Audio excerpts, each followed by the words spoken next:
Hello, basketball fans, and welcome to a new episode of your favorite women's basketball show, Around the Rim. I am your co-host, Tarika Foster Brasby, along with my co-host, LaChina Robinson. Today, we got some files. We got some files we got to throw today because it's been a mess out here in these WNBA streets on various different levels, and we want to take an opportunity to address some of the things that have been grinding our gears, specifically over this season, more so in the last few days, and even so today at the time of this recording.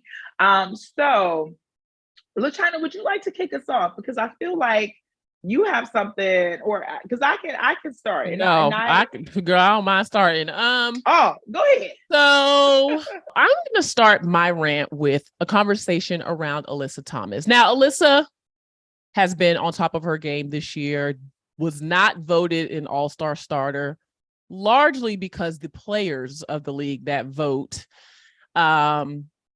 decided not to vote her high enough in that category. But everyone knows how good of a player Alyssa Thomas is. At least you would think so. The other night, she put up a stat line that is ridiculous. She had 21 points, 20 rebounds, and 12 assists. Incredible. The first time that has happened in league history that a player had a 20-15-10 game. So I got on Twitter, and this is also on back-to-back triple doubles, and said, when looking at MVP criteria, I always start with history. A player that is doing things on the court that have never been done or rarely done in 27 years on a nightly basis has to be in your MVP conversation and not second or third. Basically saying that Alyssa Thomas is my number one for MVP right now. And I believe she's top 1 or 2 in the league in rebounding, steals, and assists at 6'2". The last time a player 6'2" or shorter led our league in rebounding was, according to WBB Timeline, Holdsclaw, Shamika Holdsclaw in 2002 or 2003. That's not Becky Brunson. That's not Tamika Catchings.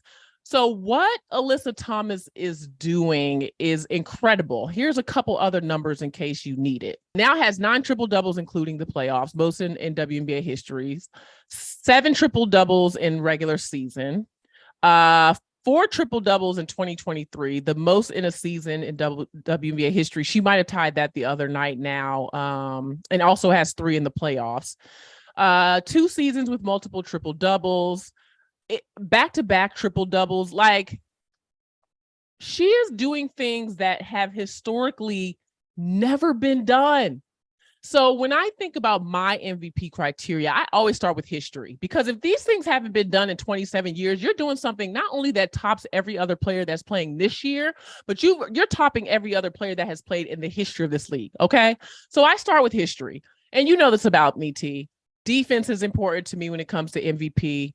We're all obviously already talking about the most talented offensive players, but if you don't play defense, you're not going to be my MVP, period. If you're not significant on that side of the floor, and if you're giving up a lot of points, you're definitely not going to be my MVP.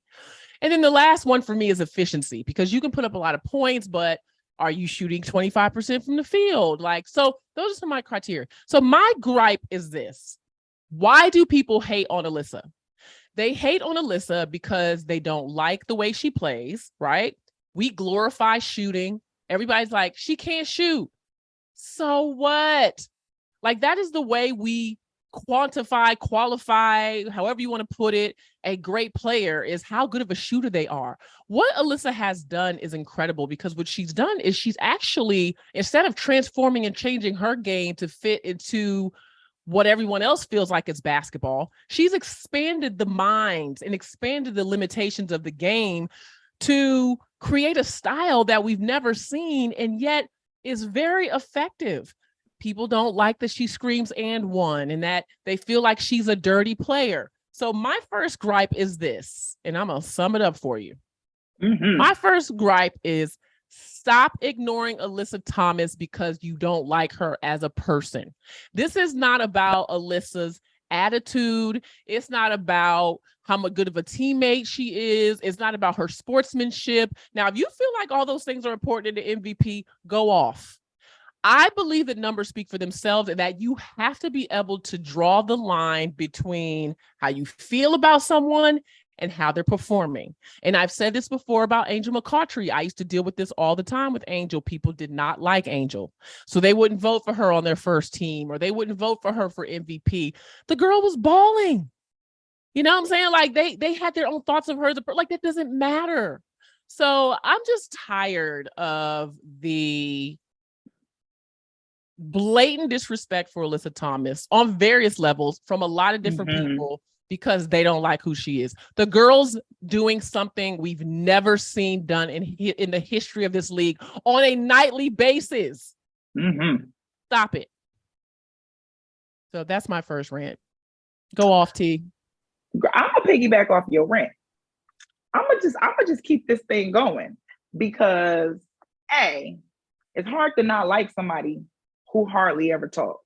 The girl ain't on social media for real. She hardly does interviews. How you don't like her and you don't even know her for real? There's that. But in that same vein, when that happened on Tuesday night, there were a lot of people trying to quantify how amazing this was. And in doing so, there were moments where what she's done is being compared to the NBA. So here is my rant. Stop comparing the WNBA to the NBA. Stop comparing the WNBA to the NBA. It makes absolutely no sense for us to continue to do that.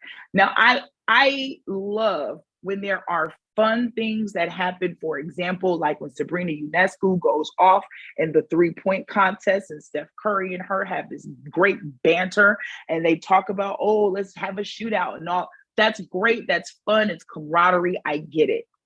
But when you're making images and you're making graphics that are showing numbers and stat lines and things like that between NBA players and WNBA players in certain instances out of context, what you're doing is you're spreading a false narrative about, one, how incredible something or something is. You're diminishing and minimizing how incredible that something is.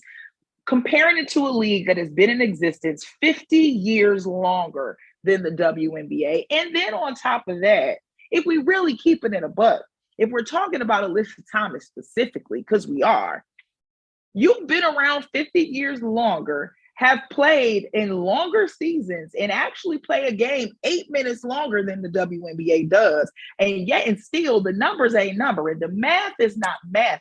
So what Alyssa Thomas is doing and continues to do night in and night out doesn't need to be verified or quantified by comparing it to the NBA. And in fact, I want to read this quote because it's far larger of a conversation than just what Alyssa Thomas is doing. It's a general conversation that people need to understand that the WNBA has been around a long time as a league full of superstars, 27 years, and we don't need to compare players to other players in other sports, specifically when there are players that are great players in the sport that already exists. And that brings me to a quote from Diana Taurasi back in June, where she said, "I'm confused. I think we have established a league of amazing players, not only in the WNBA, but going way back before that. It's funny when I hear broadcasts and I hear WNBA or college game and people say, hey, Caitlin Clark is like Steph Curry. Well, why can't she be like Katie Smith? Angel Reese, boy, she rebounds like Dennis Rodman. Well, why can't she be like Rebecca Brunson? I just think it's a lack of education and research." DT. Period. And we ain't gonna go far from that.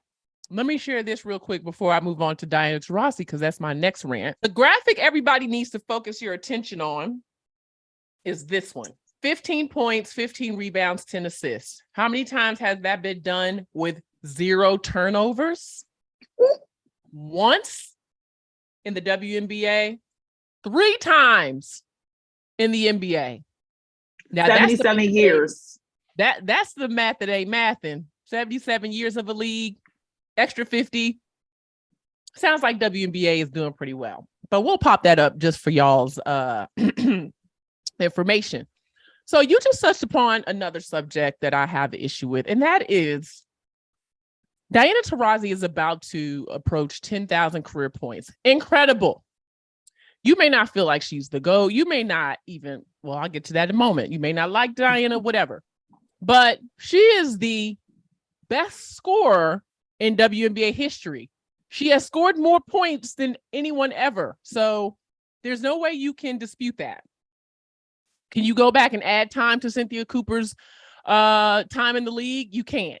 Like, she was older when she jumped in the league, when she had surpassed that number. We could talk about those things. I like to think about those scenarios. That's all fun and it's great. But I feel like Diana sometimes doesn't get the props that she deserves for a few reasons.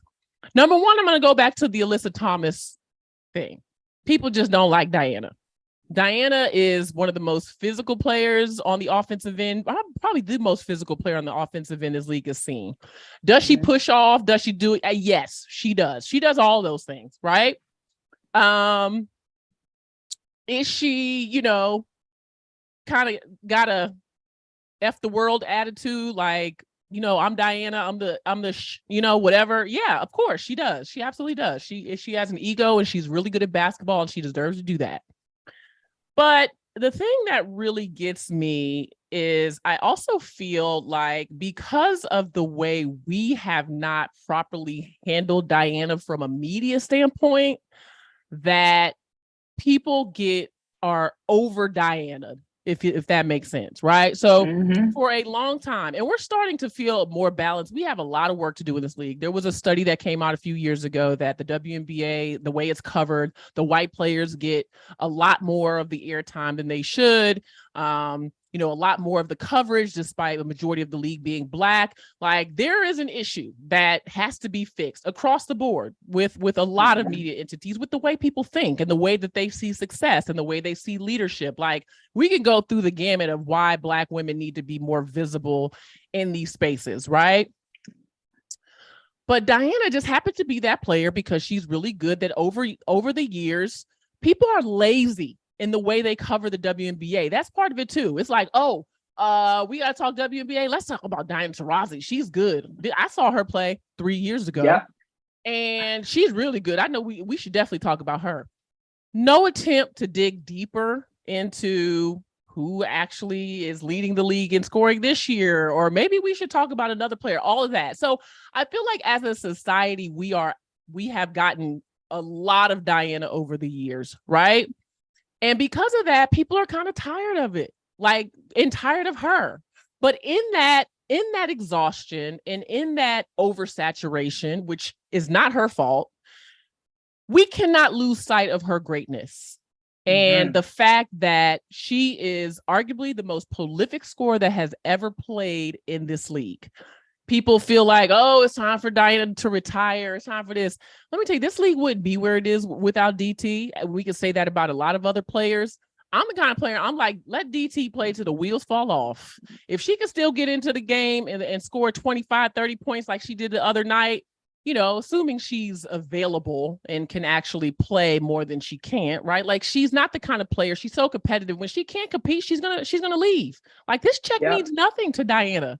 Diana made so much money in her career. This WNBA check, she is not around here sucking up a check, okay? She's trying to play basketball because she loves it. Anyway, there's a lot of moving pieces to this, but I just want to say that Diana is about to accomplish something major.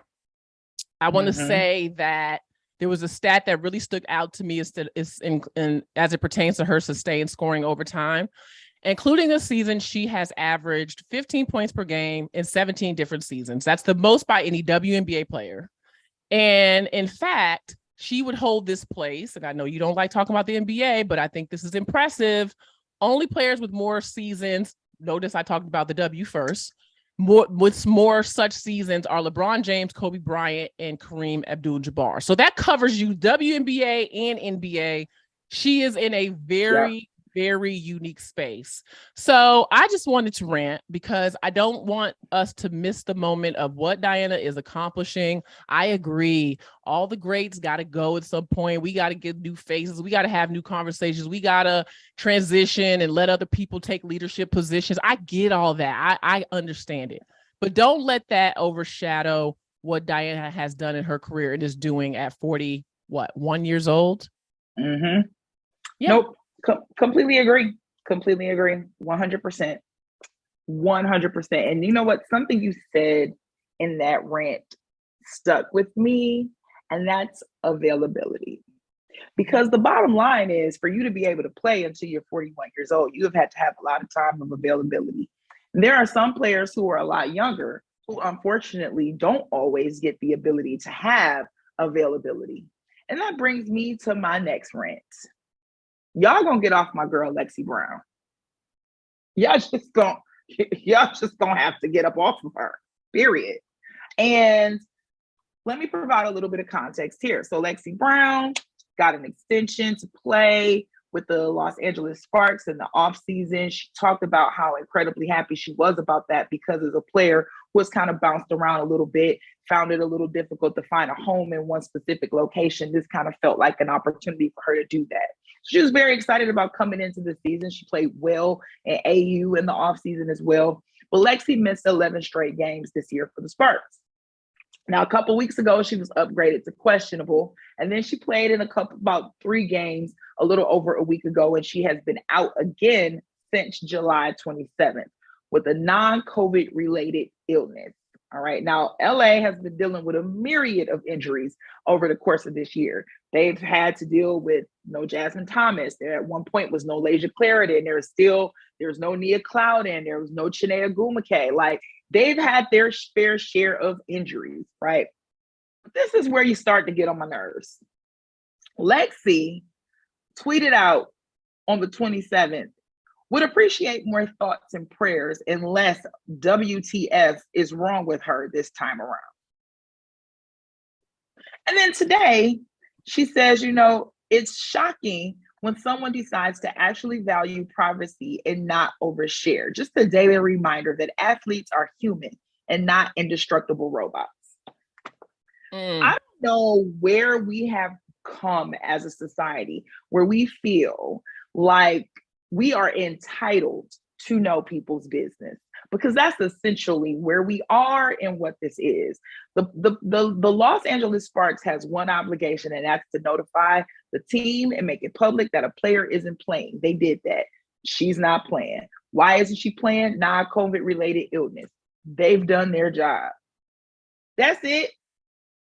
You don't get, when your employer, when you put in your 2 weeks for your vacation for your employer, do you think your employer needs to say to you, why you need these 2 weeks off? Do you think your employer has the ability to say to you, oh, you went to the doctor? What'd you go to the doctor for? It is not your business. Simple and plain, it is not your business. And when we get to a point where we are taking for granted that these athletes are human and have human illnesses and human abilities, and we even go so far in the media to write things like, quote, mysterious illnesses, we have to understand that words mean things and that language means things. And she, for all I know and for all we know, she's not dealing with a mysterious illness, as in like the CDC has yet to discover what it is that somebody's dealing with. She's choosing not to share. And there is absolutely nothing wrong with a human being choosing not to share what they are internally and personally dealing with. Let that be medical, let that be personal, whatever. But we have got to do better as fans and certainly as media when we write certain misleading headlines, choosing our words carefully and ensuring that we are not using someone's privacy as an entitlement that we have to know. Lexie Brown wants to be on the court. She makes it very clear that she wants to be on the court. And I think it would be wise of us to offer her some thoughts, some prayers, some hope that she'll be able to get back out there when she's ready and ready to play and contribute to this team and not feel entitled to know her business. Mind your business. Mind y'all's business, especially as it pertains to one of my favorite Georgia Peaches in Lexie Brown. I remember when it started to feel like it was getting long, I shot Lex a text and was just like, I'm just sending love. I ain't asking, girl, where you at? What's wrong with you? How you feeling? Like, hey, I'm sending you love and prayers because whatever's going on, it don't even matter. You're not doing what you love. You're not doing the thing that you love to do, that you've trained hard to do, especially with the way her season started. I mean, the way Lexie's season started, it looked like she was headed towards All-Star. Yeah. And for this to happen is devastating. And then to have to read about it in all of these ways that are just unprofessional, quite honestly. Right. Yeah, there's a problem. All right. My final, or do I have, oh yeah, we both have one final rant. So you and I are both going to weigh in on this one. News broke today on the Twitter account of one Skylar Diggins-Smith. Skylar's birthday was, I believe, August 3rd. Oh, which means it was Pam's birthday. Or that's today. Is today August 3rd? Her birthday was yesterday. August 2nd. Okay, Pam's might be August 3rd. Happy birthday, Pam Ward. Anyway, so her birthday, so Skylar's... Excuse me? I'm sorry, I was just low-key shouting out Leo season. Okay, never mind. So anyway, so Skylar is back on social media because I believe she had deleted her Twitter account for a while. If you guys remember, last season, Skylar had left for personal reasons at the end of Phoenix Mercury seasons. First of all, it was the most tumultuous season in league history between Tina Charles's departure mid-season. What was it called? A divorce in the contract divorce. Divorce from the Mercury to go to Seattle. It was BG's detainment in Russia, which was by far the most, I mean, yeah, that was the headline, period. But yes, BG's detainment in Russia. Skylar and Diana Taurasi had a interaction on the bench that we all left assuming meant that, hey, either they don't like each other or they just had a moment, but either way, we just saw some kind of rift, right? And then again, Skylar at the end of the season, leaving for personal reasons, etc. So Skylar is out due to maternity leave, gave birth, and we're so happy for her and for her family. And all we've seen of Skylar since then has been her shooting in the gym, right? Like getting up shots. Like, okay, she's in there, I think, with Bridget Pettis, but not a lot of context. But she's starting to share. And what she shared via Twitter is sad, disappointing, unbelievable in some senses, coming from a league of women, or that is for women. But basically someone tweeted and said that the Phoenix Mercury did not acknowledge Skylar's birthday. She said, they're not going to acknowledge me this year, and it's okay, guys. We're not affiliated unless it's the checks per management. I can't even use the practice facility or any resources, but I still love the X Factor. Then Matt Ellentuck said, Skylar Diggins-Smith says she can't use the Mercury's practice facility, and that she said, sadly, no, or any massage therapist, chiropractor, chef, strength and conditioning, nutritionist, accessibility, etc., that every other player has access to. However, I'm still down 48 pounds, which is just incredible on my end, and I'm feeling great. It was all good when I was leaving for personal time, but when I'm leaving because I was having complications and scared of risking my child while leading the league in minutes pregnant, you want, and it says trade her, ? Which is assuming then Phoenix wanted to trade her. And don't think I didn't see all the think pieces that had so much to say. But I'm fine with being distanced because now I can't possibly be the villain anymore. That was a lot of reading. So T, do you want to take this first? And then I will follow up. Well, I mean, I also want to add that there was an additional tweet that came out from Christina Williams of Girl Talk Sports TV, who had mentioned that Skylar Diggins-Smith had been training at a YMCA. I know that she and Skylar have a relationship, so I am assuming or speculating that this information came from her. However, Um, I don't understand. Oh, let me add one more Like, tweet to that. Sarah Kezel of the AZ Sports, she's a host and reporter somewhere in Arizona, said she got some contacts. I'm told Skylar's lack of access to the team facilities and staff is related to her personal relationship with the organization at the moment, not the fact that she is on maternity leave. The visible tension from last year seems to have carried over from last year carried over to this year. So go ahead, T. Yep. And that, I'm glad you added that because that reminded me of one of the reasons that I'm extremely disappointed. So first, there's this big word, and I'm not quite sure if you've heard of it, but it certainly seems that the Mercury has not. It is called professionalism. And there's just a certain level of professionalism that you have when it comes to any type of disparaging things with a player. Any type of disparaging things. And I say that, and what I mean by that is simply this. LaChina, I don't like you. We don't like each other. We don't get along. We have disagreements. However, you and I have a show to do together. And at the bottom line of that is that we have a show to do together. We have a contract in place that you and I are going to do this show. And so when we do this show, we're going to do the show to the best of our ability, give the fans what they want. And then afterwards, we're going to go about our separate ways. Whatever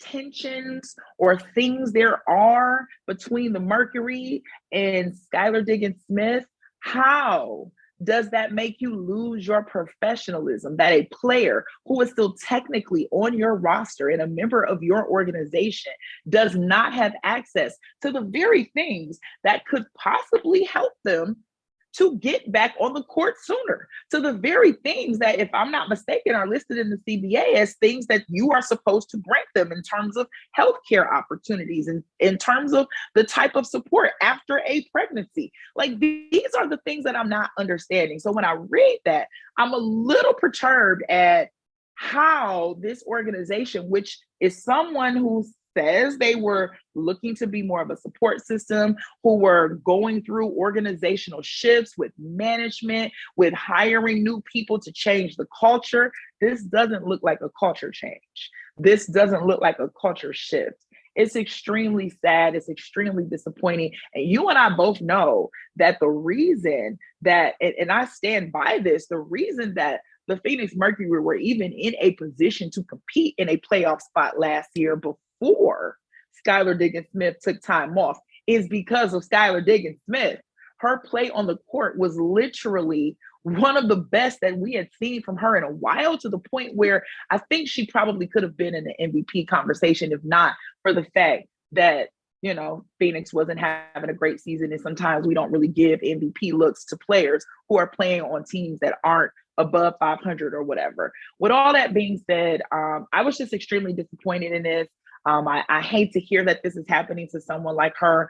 And I just don't really appreciate the level of disrespect that you give to someone of Skylar's caliber, specifically given all that she's done to help that organization compete in her time there, and how she has been someone who has truly been an impact player for this game, culturally, on the court, off the court. It's just really despicable, in my opinion. I agree with all that.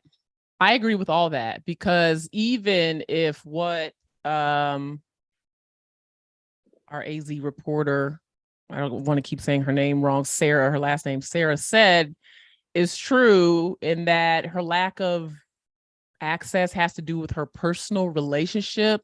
You can't have personal when it comes to business. Now, if there's been a threat of some physical violence, if somebody says, if I see Skylar in here, I'm about to, or Skylar is going to light the place on fire, doubt any of those things are going to happen. If there is a physical threat in some way, okay, because I do believe that, yes, the team is going to prioritize this as we got to take care of the players that are on the court this year first, right? Like, I'm trying to think of this from an organizational hat.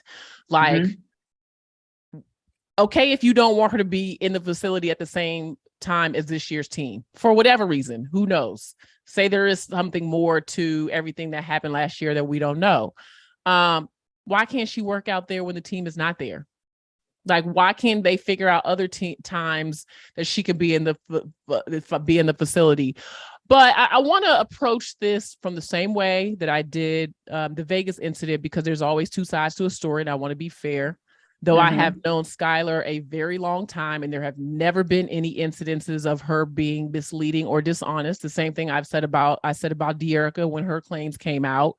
I'm sure there will be an investigation into this, in particular, the accusations around maternity. Now, these two things are very different in that the accusations that were made by De'Erica were directly made towards her by someone in the organization around, questions as far as her pregnancy. Skylar did not reveal whether this is something that she was told, or was this, we don't know. So I'm going to treat this in a similar manner, in that I'm just going to speak to what we do know, which is what Skylar has shared, and that this doesn't feel good at all. With everything that happened last year, first of all, let me say to the X Factor fans, I am sorry. I am sorry. Y'all are going through a lot. Y'all been going through a lot since last year. BG had just taken a leave to deal with her mental health. Diana's about to score her 10,000th point, and Skylar is making us aware of some things that have happened that have come down from the organization on her end. So it's just like, y'all, what is happening? I'm so sorry to that organization. You had a coaching change earlier this season. The wins haven't been coming the last 2 years. So I do want to be very I do want to be careful in how I talk about this, because y'all have been through a lot. But not the basic premises of having a league, having a team, is so that players can play basketball, so that they can take care of their physical and their mental health. Everything else that happens, and I'm not saying there won't be situations where there'll be some gray area and you'll have to make decisions, again, where people's physical, mental, spiritual well-being and welfare is at play. Yes, you do have to protect those things. But other than that, we're talking about access to a gym. And if some of the things that we saw took place last year, like as far as Skylar, say, again, I told you I'd begin of the show, I'm going opinion based on this. I have no facts to back this up. But if there is something where Skylar doesn't get along with Diana, or vice versa, or whatever, there's some rift in that way, that can't impact the organization's ability or their willingness or their contractual agreement to provide the basic needs for these players, right? Yep. Or say even it's that the organization is upset that Skylar, left at the end of last year. You can't let that get in the way of that woman preparing for her future in basketball, even if it's not in your organization. Like, that's just not how this league works. That's not how you do business. So I am sad for Skylar, disappointed. Again, we will hopefully hear more.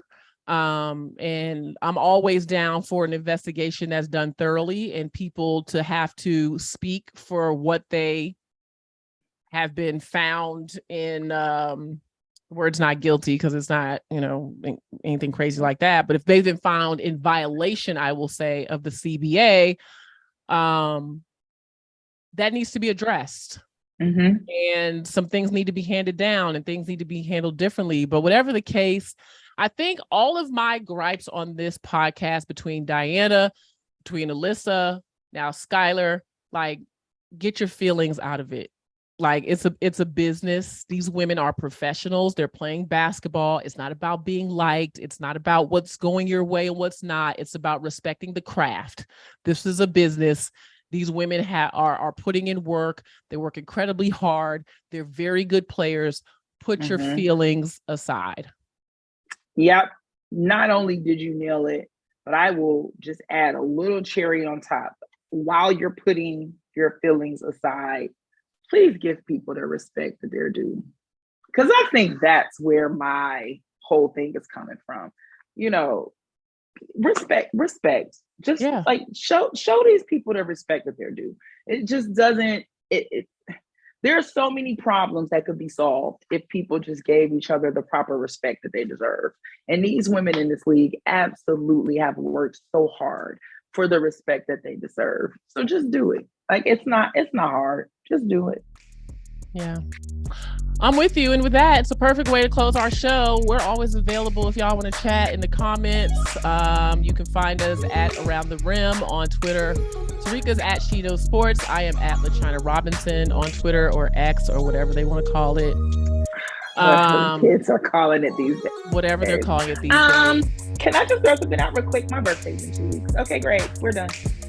What day is your birthday? Let me make sure it's on my calendar. What you mean? What you would think after 8 years you would When's my birthday? Say it right now. When's my birthday? Say it right now. October. You don't know. Nope. Exactly. So get your calendar out too. But you know, I knew it. I know you a Scorpio. I know that. I knew you were Leo. When is your birthday? August 17th. Okay, I will add that. Oh my God. Well, mine is the 25th, so get yourself together. Oh my God, I was a day off. You weren't even in the ballpark, okay? I didn't guess. I had an area. I at least had an area. You know what? I didn't guess. We're our producers. Let's just end the show. Because this right here. Bye, y'all. We'll see y'all next week.